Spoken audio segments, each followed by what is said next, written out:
I'm not going to comment about the millions of people because I'm trying to ignore that, but I am going to point out the number of women in this photograph, because most of these people are software developers.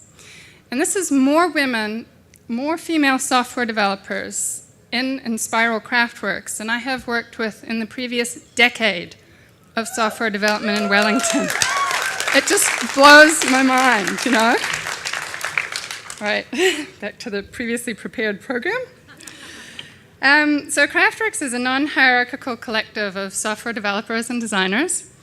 Some of us are based in Enspiral space here in Wellington, but many of us work remotely, either in New Zealand or overseas.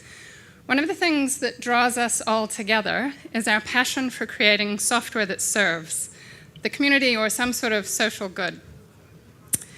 So to that end, we do full-stack web development, design services, and we consult around entrepreneurship and agile. The story I'd like to tell tonight around the theme of open is about fostering the freedom to innovate. Of course, like most freedoms, you can't just say, innovate right now. Actually, that's usually counterproductive. You have to foster an environment in which innovation can flourish. You have to cultivate curiosity rather than a fear of failure.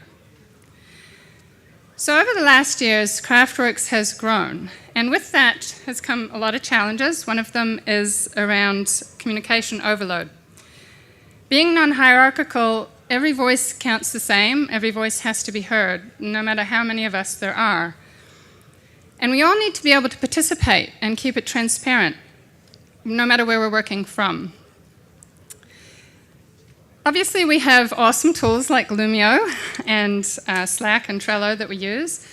But as we've grown, the noise of all that has really grown as well. And that starts to discourage participation with consequences for collaboration and transparency.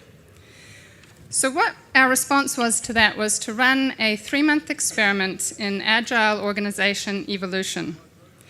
Rather than getting bogged down in lots of upfront analysis, we just got stuck in, and every 2 weeks we looked at what we could do better, things we could trial, we reflected and adjusted.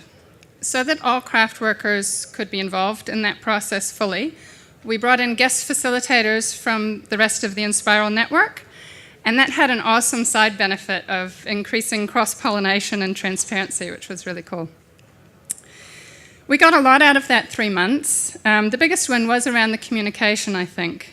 Some simple process innovations reduced the noise level to the point that we got greater participation and transparency.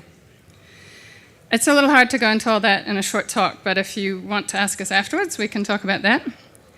So at the end of the 3 months, we reflected on the whole experiment. Agile organization evolution really worked very well for us. Our agile process fostered the freedom to innovate. When you know that you can adjust course along the way, the fear of failure recedes. And the word experiment really set the tone to one of curiosity. So we were in discovery mode, and that's when innovation happens. Thank you.